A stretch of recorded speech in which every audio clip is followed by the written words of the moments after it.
Hello everybody and welcome to another Maya tutorial. Today I'm going to be showing you molding, the best ways to go about making it, and mitering the joints so you can get corners and stuff like that for a room. The same principle also works for crown molding as well. Okay, so first off, I'm going to make a plank. I'm going to go into my front view to make it. I'm just going to make it kind of simple, just like that. Can hit 5 to view shaded. I'm then going to go to my channel box, apply plane 1.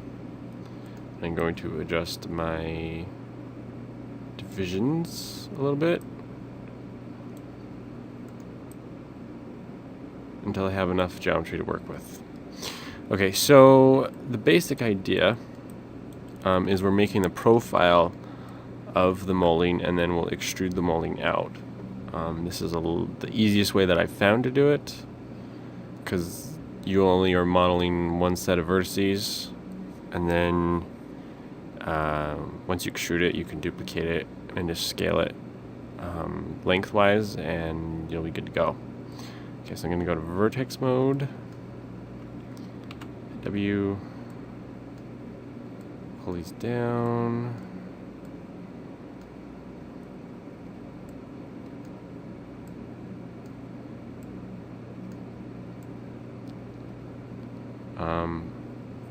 And obviously it looks like we need some more divisions in here. Okay, so I usually only use the arrows, but if you're in orthographic mode and you pull the middle square, it won't mess up the way you can't see because it's in orthographic mode. So I do use the middle on occasion if I just need to do little tweaks or adjustments. Makes it a little easier.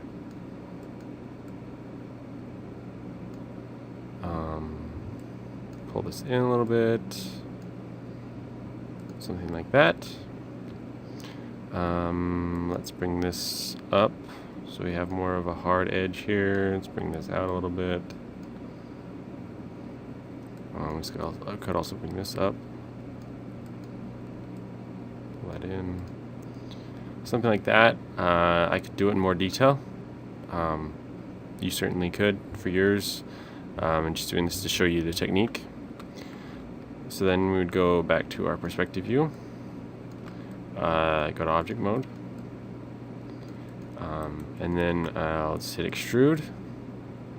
And then proceed to pull out my molding. And you can do it as fancy as you wanted. You could do all different styles. You could do the fluted kind. You could do the 4 different piece one that they have in 100-year-old houses. It's like 2.5 feet tall. Exaggeration. All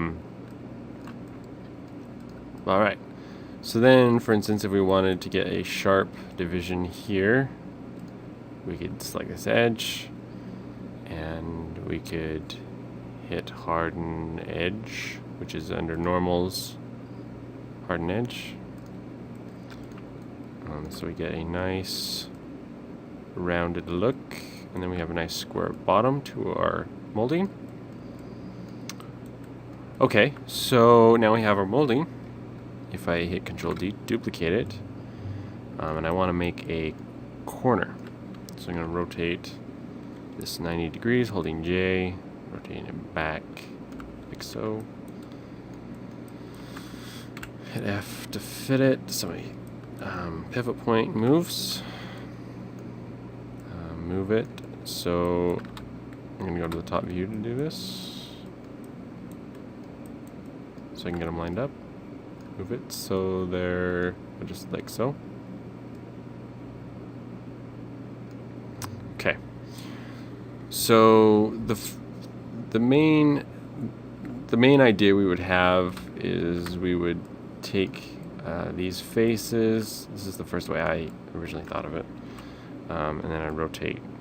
But as you can see, it's changing the depth of our molding when we do this. So it's not really ideal.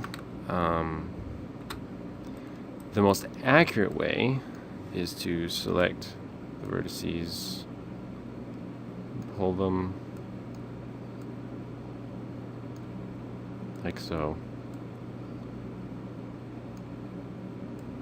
One at a time until we meet the outer edge, and I really messed that up there. This needs to go back. These all need to go back. Need to go forward. If you want perfect miter joints, this is the only way that I know how to do it.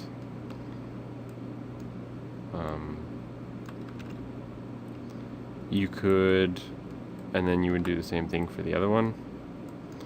I'm sure there's a better way to do it, but I don't know what it is. So the main idea is this: come here, and the thing is it doesn't have to be perfect. It just has to be close enough that you don't have weirdness sticking through. So say I'll take these and push them further, like so. And then take these, push them down.